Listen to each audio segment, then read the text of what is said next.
નમસ્કાર, આપ જોઈ રહ્યા છો નેશન પ્લસ ન્યૂઝ. હું છું આપની સાથે હેતલ વગેરે. વડોદરામાં એક સપ્તાહમાં 2 રેસ્ટોરન્ટમાં ગંદકી દેખાયા બાદ પાલિકાની કાર્યવાહી કરી છે. વડોદરા શહેરના નિઝામપુરા વિસ્તારની મદ્રાસ ભવન રેસ્ટોરન્ટમાં અગાઉ ગંદકીના કારણે નોટિસ અપાઈ હતી. ત્યારે મહાનગરપાલિકાની આરોગ્ય વિભાગની ટીમ દ્વારા અચાનક રેસ્ટોરન્ટમાં તપાસ હાથ ધરાતા રેસ્ટોરન્ટમાં ગંદકી તેમજ ખાદ્ય સામગ્રીનો ખુલ્લામાં જ ઉપયોગ કરતા નજરે પડ્યો હતા. જેને લઈને આરોગ્ય અધિકારી દ્વારા તમામ ખાદ્ય પદાર્થના સેમ્પલ ટેસ્ટિંગ માટે લેબ ખાતે મોકલવામાં આવ્યા હતા.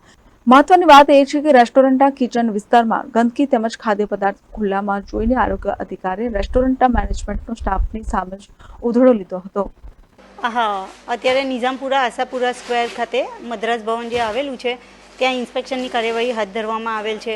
જ્યાં પુષ્કળ પ્રમાણમાં ગંદકી જોવા મળેલી છે, ત્યાં કન્ટેનર બિલકુલ સાફ જોવા મળેલા નથી. એમાં ફ્રીઝમાં જે સામાન બનાવીને ખાદ્ય પદાર્થ રાખ્યું છે એ પણ ઢાંકેલો નથી. એટલે એમને શિડ્યુલ 4ની નોટિસ આપવામાં આવશે અને અત્યારે એમને ધંધો મેં બંધ કરવા માટે કીધેલું છે મૌખિક, અને એમને અહીંયાથી નમૂના લેવાની કાર્યવાહી પણ હાથ ધરવામાં આવશે.